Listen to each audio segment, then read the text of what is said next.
confirm streaming on Facebook because we already rocking on IG.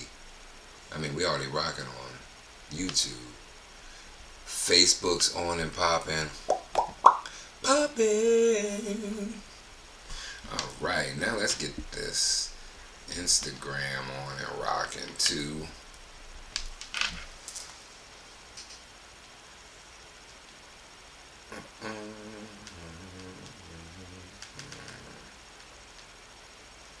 Boom. There it is. And we about to just get this thing going. Bow.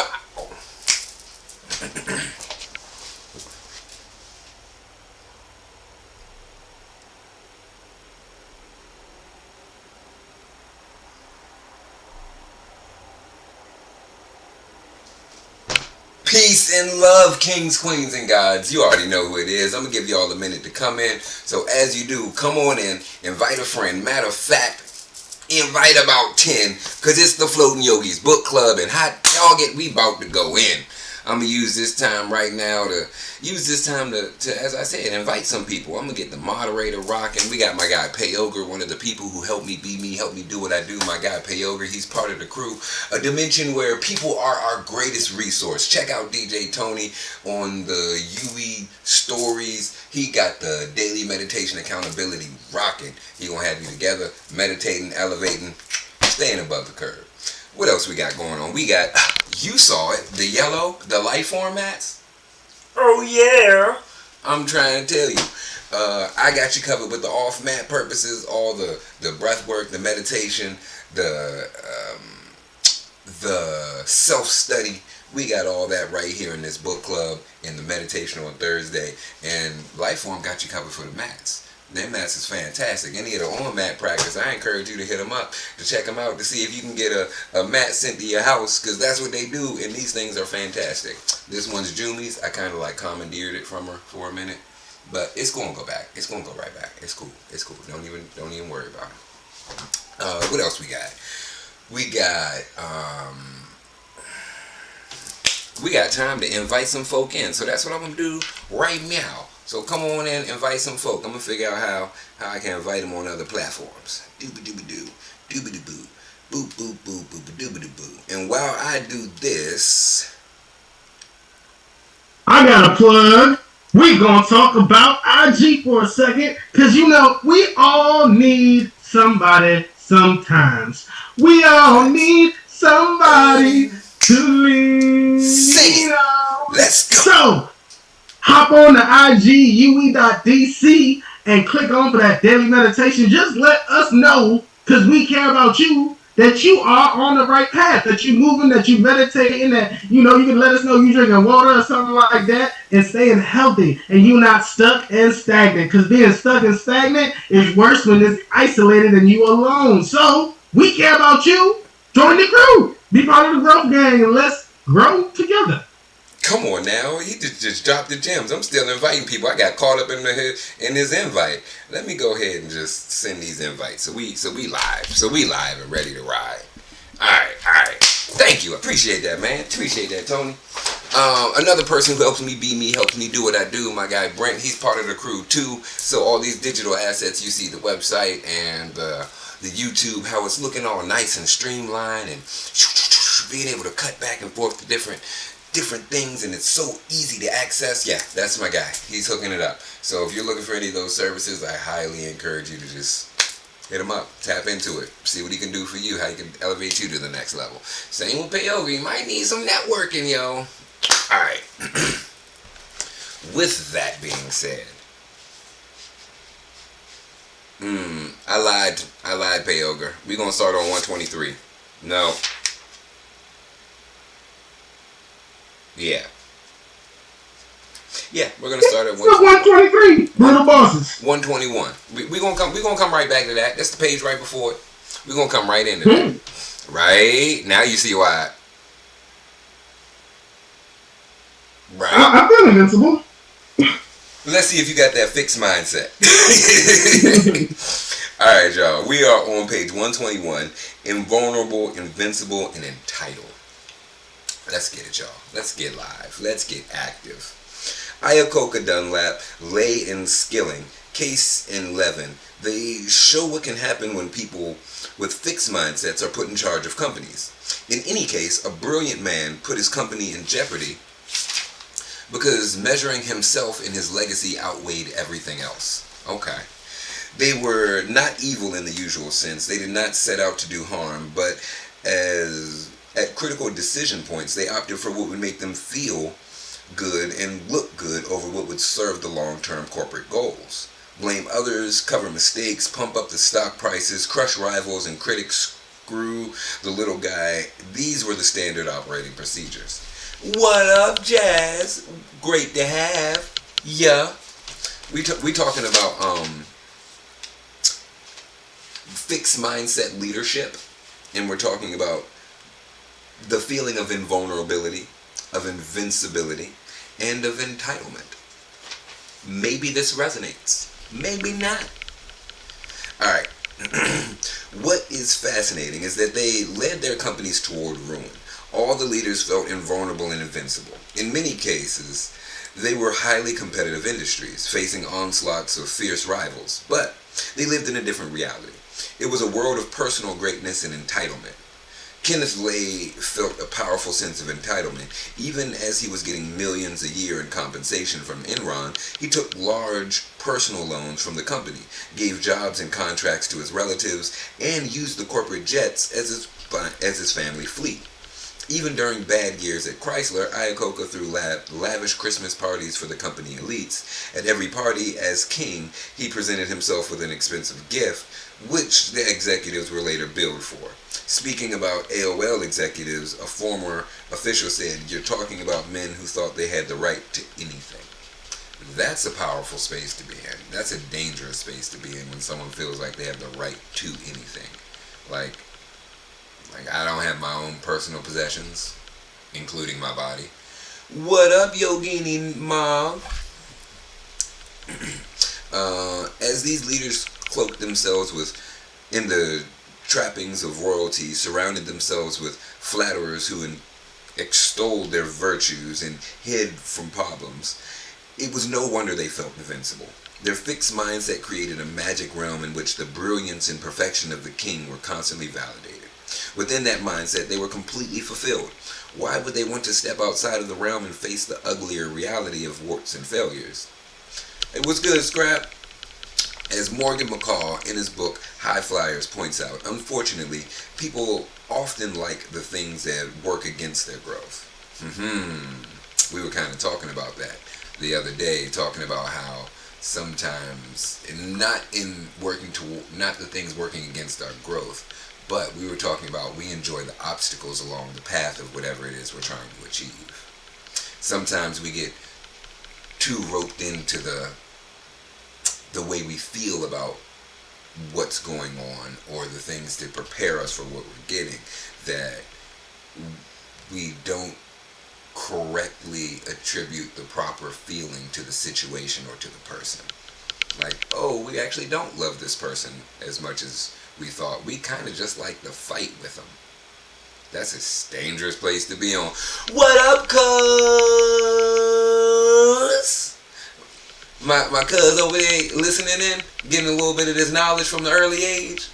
I love it. So then when you hear me when I come over there and be like, what up, though? Giovanni! He'll be like, what up, cuz? I'm like, yeah, that's my guy. You listening?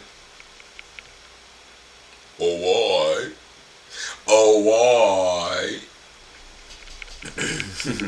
Alright, as Morgan McCall in his book High Flyers points out, unfortunately, people often like the things that work against their growth. People like to use their strengths to achieve quick, dramatic results, even if they aren't developing a new skill that they would need later on.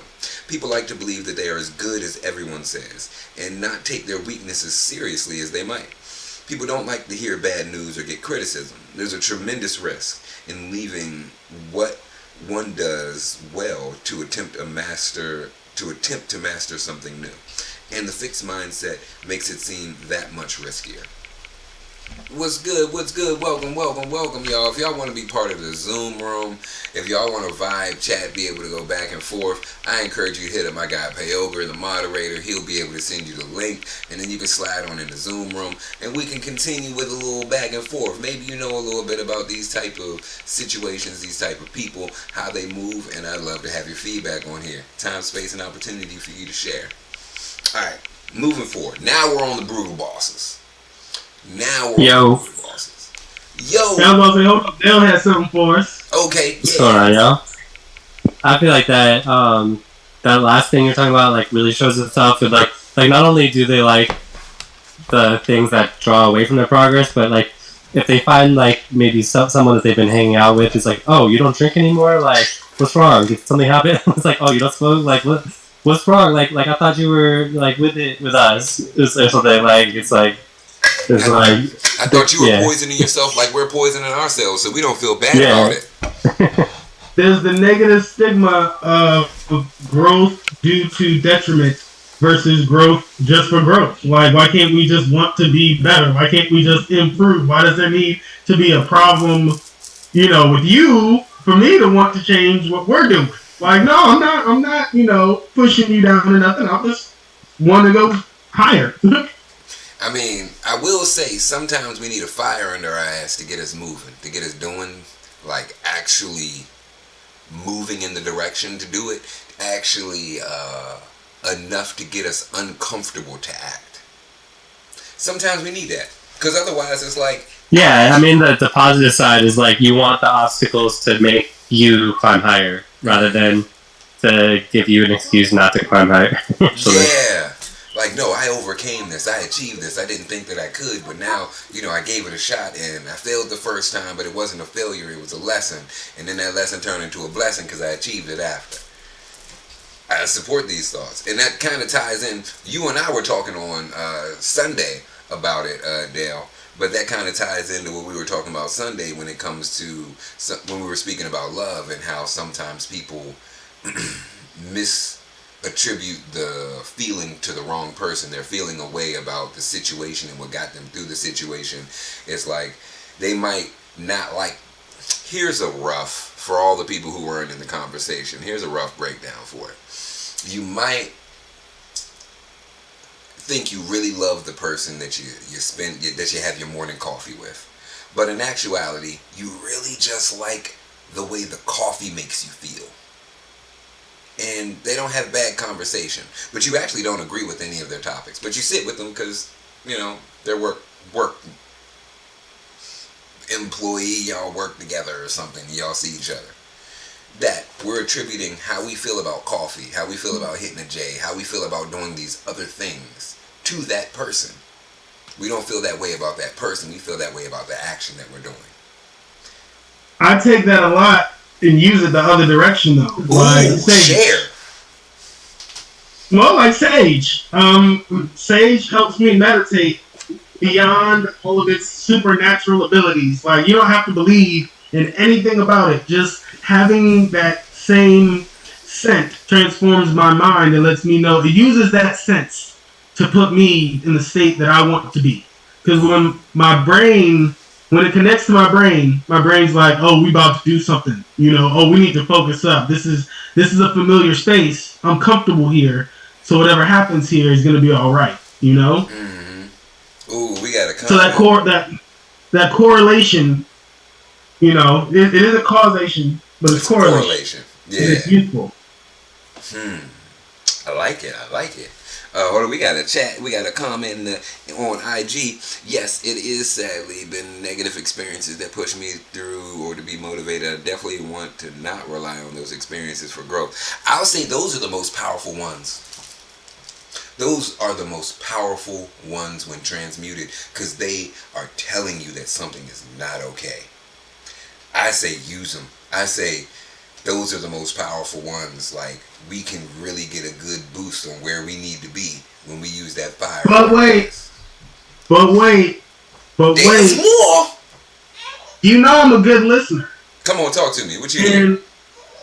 Well, what I'm reading is, it's sadly a negative experience to push me to be motivated. Not everything that doesn't kill you, makes you stronger. It can cripple you for life. These are the So, facts.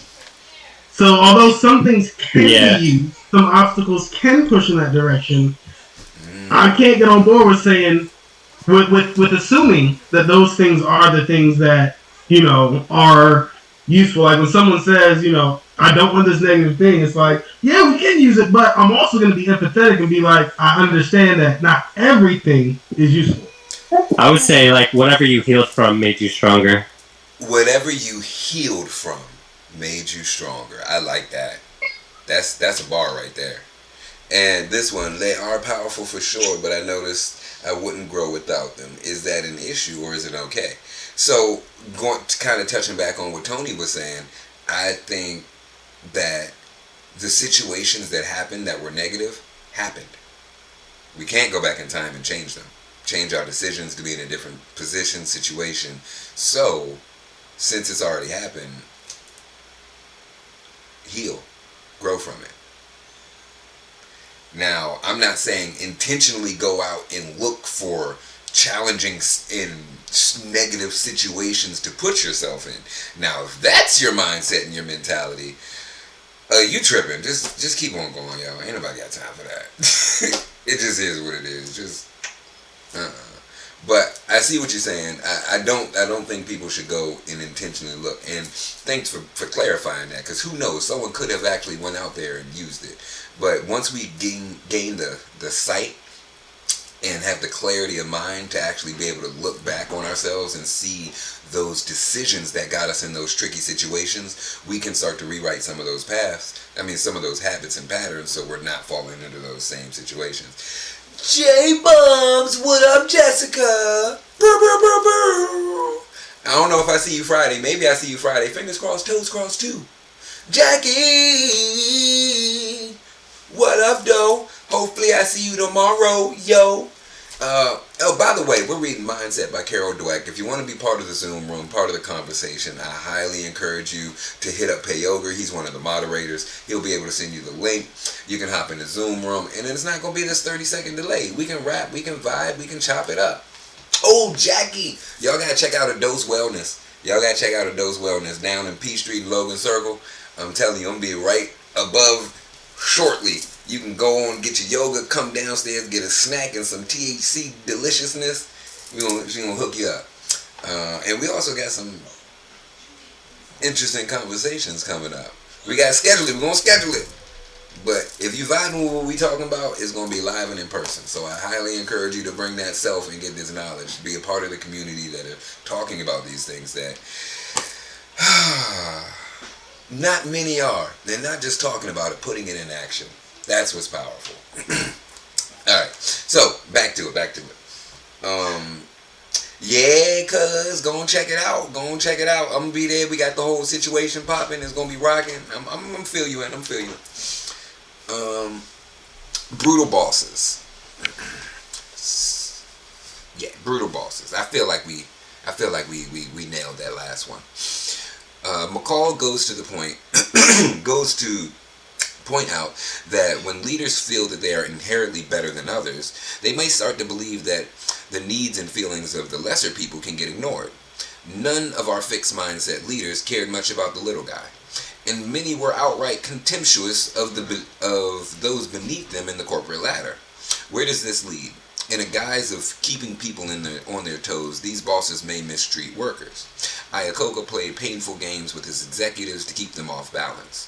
Jerry Levin of Time Warner was likened by his colleagues to the brutal Roman Emperor Caligula. Skilling was known for his harsh ridicule of those less intelligent than he. Harvey Hornstein, an expert in corporate leadership, writes in his book Brutal Bosses that this kind of abuse represents the boss's desire to enhance their own feelings of power, competence, and value at the subordinate's expense. Okay. Now, I know we're in the middle of a paragraph, and I don't want to spend a lot of time on it because it's going to rub people the wrong way, and it's going to pass some judgments, but throw it out there. Everything that's been said so far about feelings of power I have seen from parents abusing their children.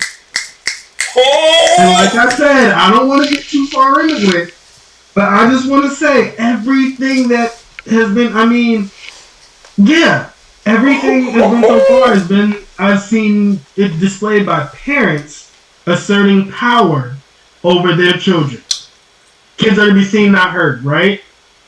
I disagree with that, but I understand the context. And I mean, I do too. But I yes, do too. I'm saying that sarcastically. But yes. Y'all can't see me on IG, but he can see me. He know I was sarcastically saying that. That's why y'all gotta come to the Zoom room so you know what we rapping about, so you can see the back and forth. Like, come on now, yeah, and we can get your perspective, so we can hear your voice and everything. We can get your perspective. All right. Now, that was interesting because I do see that quite often. And I've even caught myself in that position. Then I'm like, there are times where it's like, no. I just got to exert this. It is what it is. It is what it is. But my number one thing is to avoid the saying because I said so. Absolutely. If I can't back up a reason behind it, if I can't, then normally I just gotta grow. if I'm unable to articulate my point to someone or a child, I'm not gonna say because I said so. Because that is literally demeaning in my eyes, it's demeaning their humanity and their individuality. Why I'm taking away your choice to say something, to do or act a certain way, and then I'm not even gonna tell you why. That was the issue I had as a child. And I'm not saying that we got to sit here and go back and forth with the kids, blah, blah, blah. It's not about going back and forth with them. It's about respect. It's about respect. What would you want? General respect. Yeah. Because that's how we're raising them to be. As an adult, I want my child to know why they're not able to do something. I want them to question it. So I can't be like snappy at them when they're questioning me on it. They're going to eventually learn some of the things, and then of course they're a child, they're human, they're going to try to push, but that's why I'm the adult. That's why I'm the parent. That's where, when they talk about turn the other cheek, be the bigger man, the bigger person, that's when that comes in. So yeah, no, I love that comparison. We might even have to like pin that joint and make that a whole situation in itself, yo. Mm-hmm. All right. Yeah, we was halfway through the paragraph. I ain't want to sidetrack nothing. I was like, Oh, we right here. Do you remember in our studies how people with the fixed mindset wanted to compare themselves with people who were worse off than they were? The principle is the same, but there is an important difference. These bosses have the power to make people worse off, and when they do, they feel better about themselves. Ooh, I like how he's breaking it down like this. I like how she's breaking it down. Hornston describes Paul Kazarian, the former CEO of Sunbeam Oyster. He called himself a perfectionist, but that was a euphemism for abuser. He threw things at subordinates when they upset him. One day, the comptroller, after displeasing Mr. Kazarian, saw an orange juice container flying towards him. I'm assuming that is like a Simply Orange that he's tossing. It's about one of the small sizes. It's unopened, and he knows I'm parched and in need of vitamin C. That's what I'm gonna assume. Only reason I'm thinking of vitamin C, or he about to like throw a fucking, what's it called, a bottle of champagne at me like some brute or something. It's about to be like, you know what I mean? Then I'll be like, okay, we can rock. It's gonna be a good time. But you throwing an orange juice bottle at me, you about to catch it. It's coming right back. I'm talking fast pitch, just boom. Anyway, moving forward. Tripping. Sometimes the victims are people the boss considers to be less talented. This can feed their sense of superiority, but often the victims are the most competent people because these are the ones who pose the greatest threat to the fixed mindset boss. As engineer at a major aircraft builder, interviewed by Hornston, talked about his boss. His targets were usually those of us who are most competent. I mean, if you really concerned about our performance, you don't pick the ones that are performing best. But if you're really concerned about your competence, you do. I love this saying, competency gets compensated. I love this saying. It has nothing to do with it except for the word competence, so I just threw it out there, moving forward. Right? When bosses mete out humiliation, a change comes over the place. Everything starts revolving around pleasing the boss. In a Good to Greed, Collins notes that in many of his comparison companies, the ones that didn't go from good to great, or that went there and declined again, the leader became the main thing people worried about. The minute a leader allows himself to become the primary reality people worry about, rather than reality being the primary reality, you have a recipe for mediocrity or worse. So essentially, if we worried about the leader and not the dealings and the doings of the company, we focus on the wrong thing and we're not going to see the growth. It's going to destroy. This is like this third time they're coming back around to make the conclusion. All right, I support that. In the 1960s and 70s, the Chase Manhattan Bank was ruled by David Rockefeller, an excessively controlling leader. According to Collins and Porras in Built to Last, his managers lived day to day in fear of his disapproval. At the end of each day, they breathed a sigh of relief. Whew, one more day gone, and I'm not in trouble. Even long past his heyday, senior managers refused to venture a new idea because David might not like it. Ray McDonald of Burroughs Collins Porras report publicly ridiculed managers for mistakes to make to the point where he inhibited them from innovating. Okay, so he was talking shit about them to the point where they didn't even feel good being creative and coming up with their ideas and expressing them to the boss. As a result, even though Burroughs was ahead of IBM in the early stages of the computer industry, the company lost out. Because he wasn't letting your people thrive. You got to let your folks shine. You got to let them do what they do. You got to give them the space to do what they do. Because then, you got another asset and you ain't have to do it. The same thing happened in Texas Instruments, another leader in the exciting early days of the computer. If they didn't like the presentation, Mark Shepard and Fred Boosie, I'm going to call him Boosie because that just hits for me. Fred Boosie would yell bang on the tables, insult the speaker, and hurl things. No wonder their people lost their enterprising spirit. Yo. Yeah, no, I could tell. I could totally see that. And I know I've been in spaces where they didn't want that innovation, that creativity. It was more so, no, your job is to follow the rules. Your job is to do this. And it's like, all right, I know the order of operations. I know how to do the job. And I'm telling you that this is another way we can do the job. And it'll save you money and be easier for me. But I should just shut up. Right. This isn't the place for me. This isn't. Bye. Real quick. Yeah, them 83 calculators. Yeah, the calculators with all the extra functions that I never knew how to use because I didn't do that trig shit. I did like 1 year of it. And I was like, yeah, you're not the math guy. I did alright. I got to be 80-some%, like 82. What?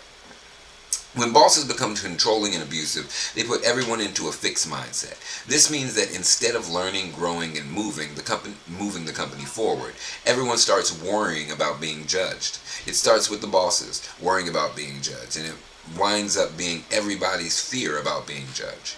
It's hard for courage and innovation to survive in a company-wide fixed mindset. Yeah, I support those thoughts.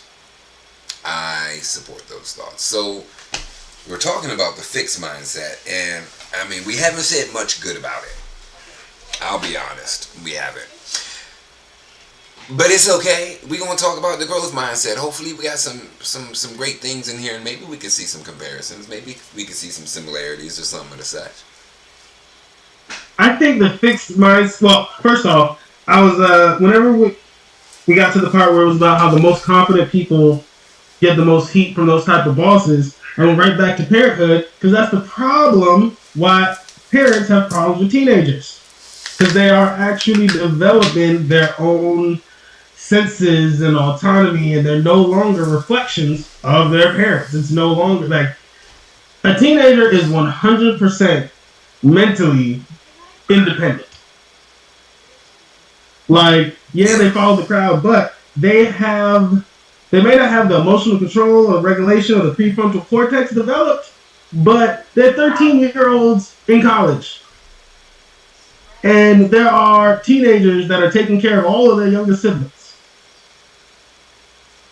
So yeah, just that part. And then, let's see, so that was the confidence part. You talked about the fixed mindset. Because we are analyzing the mindsets as opposed to the actual things that are in those mindsets, like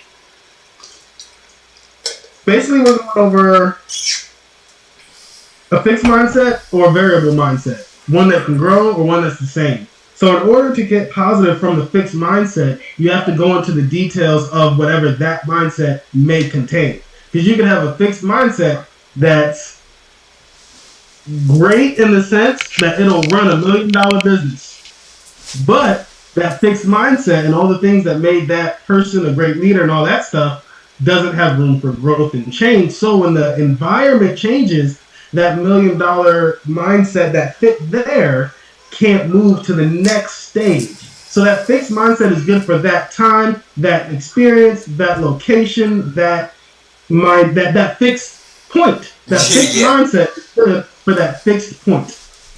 Yeah, I can see that. I like how you broke that down. And also with the competency among the children especially when they're doing things like looking after the siblings. And yes, they're not going to work, coming back and being responsible to pay bills per se for the family, but they do.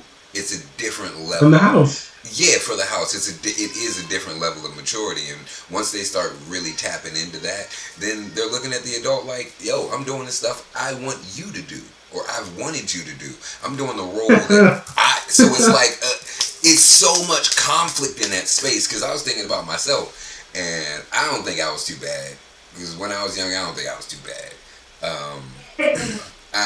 I even called my parents and hit them up when I was like 16. I was like, yo, I've been tripping, yo. I know I'm not 100% on everything, but there was a lot that I was just tripping on.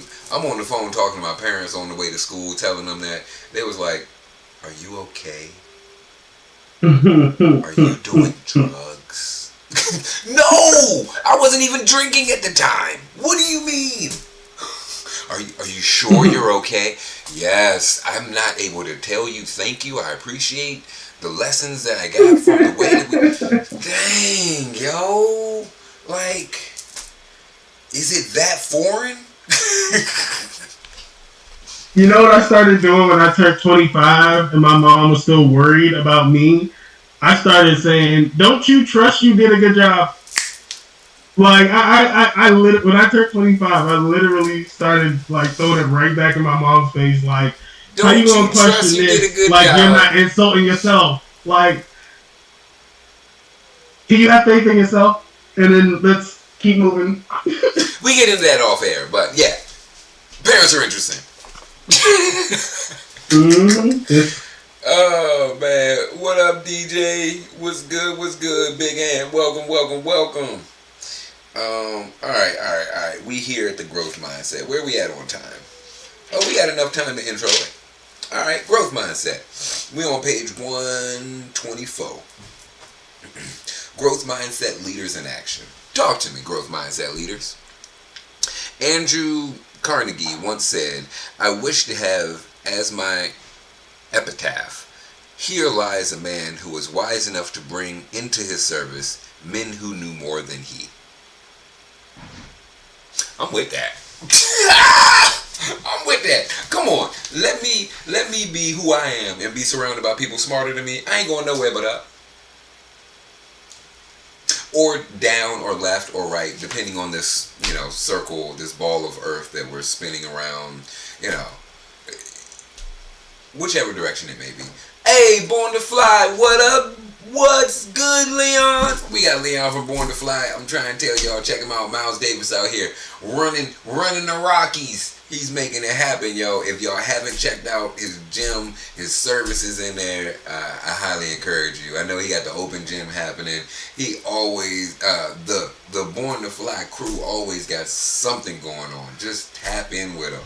Check out the fitness classes. He got the open gym rocking. They got the community cleanup all the time. Just check in with the services and see where you could slide in. Cause you already know we born to fly, baby. Where fitness is fashion and mental health is wealth.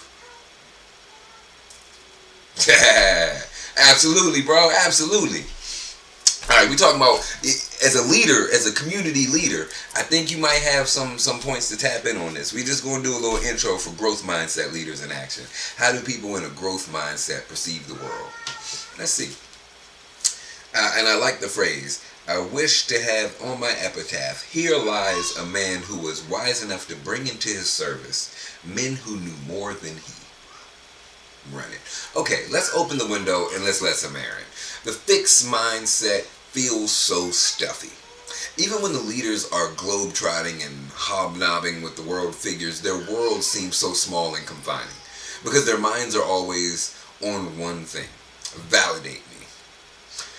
When you enter the world with the growth mindset leaders, everything changes. It brightens, it expands, it fills with energy, with possibility. You think, gee, that sounds like fun. It's never entered my mind to lead a corporation, but when I learned about what these leaders had done, it sounded like the most exciting thing in the world. I've chosen 3 of these latter leaders to explore as a contrast to the fixed mindset leaders. I chose Jack Welch of General Electric because it was larger than life figures with an ego held in check.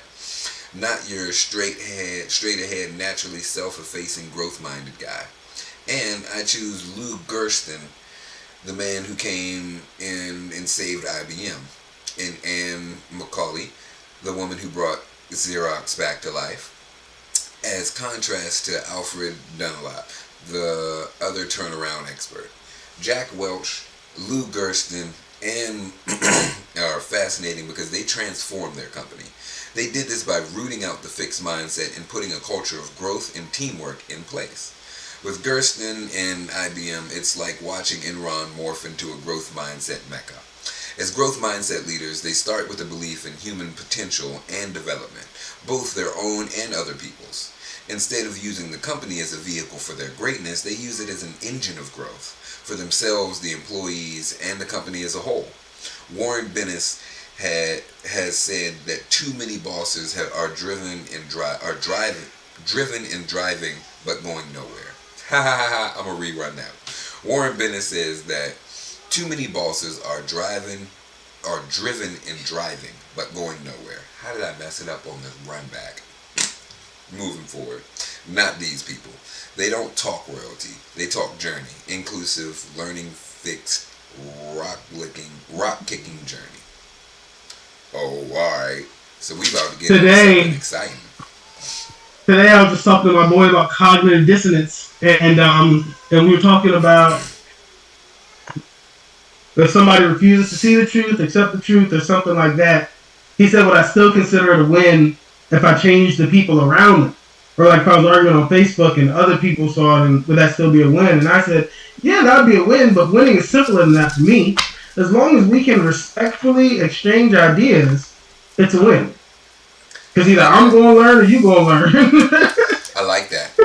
If we can respectfully exchange ideas, especially when we don't agree. I agree with that. Because there's so much learned. Every day. So much learned in that disagreement, yo. Because we can actually be transparent about the things that we don't like. So then we can see why we like them. We can learn different ways around them, different options. Like, yeah, the conversations need to be had and the actions need to follow. I got into online debates in college, and I went to a Christian school. Got kicked out 4 times, but that's all right. But I learned in my online debates at Christian college that atheists knew the Bible better than all the Christians that I would debate with. I So agree. instead of debating against the Christians, I went to the atheists. And that taught me everything I needed to know. There are a bunch of racists who know more about black history than I do. Yeah. Let me just put it that way. Yeah, you'd be surprised at some of the things you heard. Like, really? That happened? All right. Okay, shit. Mm-hmm. A sign of a true leader is wisdom. Delegate. You do not know it all and can't do it all. Facts, facts, facts. I think we all have our strengths and weaknesses. Well, strengths and weaknesses, not so strength. That's real. Nah, I feel that. It's definitely a delegation thing. That's what I was getting from it as well. Be around people who are smarter than you, because in the areas that you don't shine, you got someone to just boop, drop in, plug and play. Let's go. Like, and then you can trust them because you know they know more than you. So you don't have to sit there and question their every move. It's more so like, dang, they moving like that. Why they doing that? Okay. Oh, shit. So this is how they do it. That's a whole different feeling, a whole different mindset. This is how they do it. As opposed to, oh, yeah. So why are you doing that? What's the purpose? How's it going to help the situation? Like, that it. I like it. Dang, yo, we was getting in it today. I'm excited about the growth mindset now. We got a breath of fresh air in this thing. Hey, what up, Tony? Welcome. Man, I thought you was going to slide on in this thing a little bit. Exactly, you can always be teachable. Yep, even as a teacher, you gotta be teachable. For those folk. Daggone it. I am teachable in yoga. What's up? You said do what? Why you doing it? Yeah, we doing that. Oh, yeah, let's run it. Let's try something new. Well, come on now. With that being said, I am the Floating Yogi. This is the Floating Yogis Book Club, brought to you by UE, Urban Yogic Wellness and Education, where we're restructuring health and wellness in the community, one healthy habit at a time. I'd also like to thank our sponsors, boom, Lifeform. Check out their mats, yo. I'm going to get you with all the stuff off mat. They going to get you with the mats to get the practice on the mats. So check them out, yo. What else we got? We got my guy Payoga, always just tapping in, always a blessing to be around again, right? And I want to thank Brent LV, my guy. I'm telling you, he going to have all this stuff up on YouTube before I can even blink and close the thing out. So just tap in. The schedule is Monday. We got Floating Yogis Book Club at 6. Tuesday we got lead primary at 6. Wednesday we got elevated yoga at 6:30. There is no restorative this Thursday. Monday through Friday, yes. Thursday and Friday, you can catch me at Sun and Moon with That Yoga Life. We making it happen, y'all. With the Ashtanga Mysore program. Saturday, you can check me out at Float and Flow. That's a virtual with UE, and Sunday Elevated Yoga. We got something for you every single day. So don't miss out. With that being said, thanks for vibing, y'all. Thanks for riding. Hopefully y'all tap in next week. Hopefully you join the Zoom room. We can really exchange, chop it up, and get a little bit deeper in this. Questions, comments, want to work on something? Let me know, y'all. Until next time. Peace and love, kings, queens, and gods.